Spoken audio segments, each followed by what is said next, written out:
On Neon Trash, it's movie and game night. What are we going to be playing? We're going to be checking out the early 90s NES game, Low G-Man. I remember playing this way back in the day, thought it was a load of fun. Haven't played it in many years, so I can't wait to check it out again tonight. After that, we're going to be following things up with the classic Jean-Claude Van Damme movie, Kickboxer. Yeah, this is on VHS.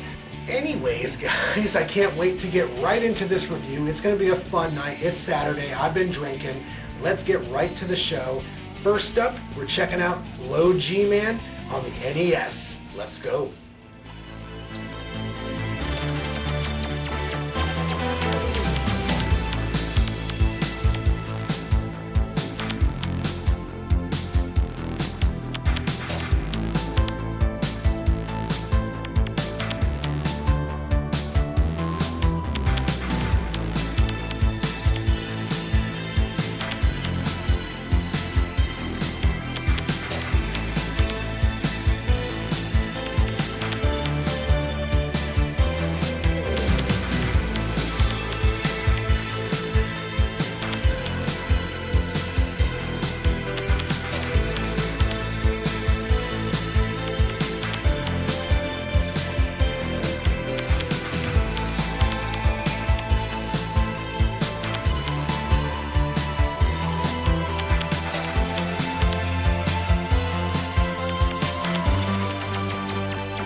What can I say about the old Low G-Man that wasn't really apparent from the footage itself?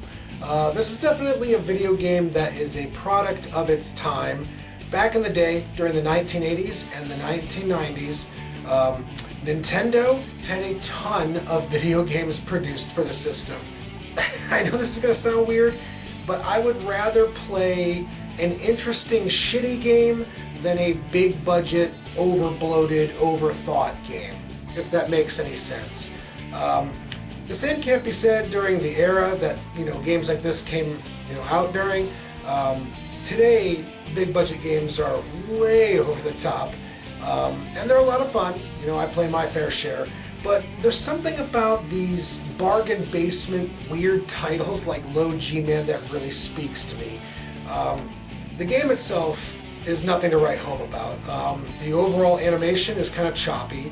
I thought the scope and the overall vision for the story and the characters and what they were trying to have the player actually, do in the game was very commendable. I mean, it was ballsy. The character could jump super high. It gives you this badass ability right off the bat. So guys, out of 10 stars, what could I rate the old Low G-Man here? I'm gonna go, in terms of a classic Nintendo title, this gets a low ball. I'm going with 4.5, almost a 5.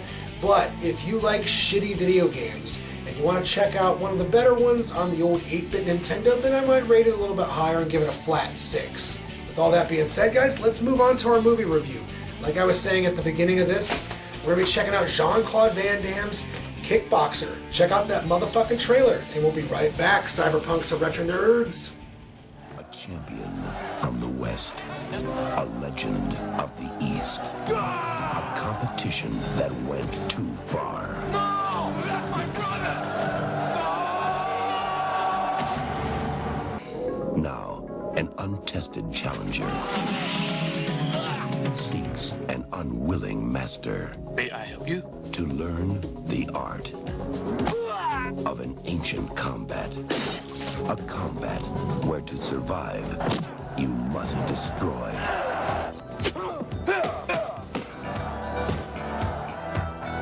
Jean-Claude Van Damme. The power of a warrior. The heart of a champion. Kickboxer. Alright guys, I'm not gonna lie, I'm pretty fucking loaded after drinking a lot during this movie. I gotta say, Kickboxer is probably one of my favorite Van Damme movies ever. And I'm going to explain why. Is it original? Not necessarily. Is the acting good? No, not at all. Is there anything revolutionary with the overall plot? Absolutely fucking not. There's a ton of violence, a ton of inappropriate moments, and it really does push the envelope. The violence is very visceral, very disgusting, and the adult subject matter that's going on in between the scenes is definitely welcomed. I don't know, there was something different about the Jean-Claude Van Damme movies. They had a martial art ninja element to them that a lot of the mainstream action flicks by Schwarzenegger and Stallone, those movies lacked it. But if you grew up in that era and you understand ninja movies, martial arts, exploitation, action flicks, and the machismo 1980s action movies from back in the day, then you'll definitely understand what Kickboxer here is serving up. But if you don't like any of that, then you're going to come into this movie and you're going to be like, what in the absolute fuck is all the hubbub about bub? Well, in that case, there ain't much hubbub bub. And out of 10 stars, I think I'd give the movie Kickboxer, starring Jean-Claude Van Damme, I'm thinking 7.5 out of 10. It's not a perfect movie, but it's definitely a fun flick. I hope I've been informative, guys. Until the next time, tune in to Neon motherfucking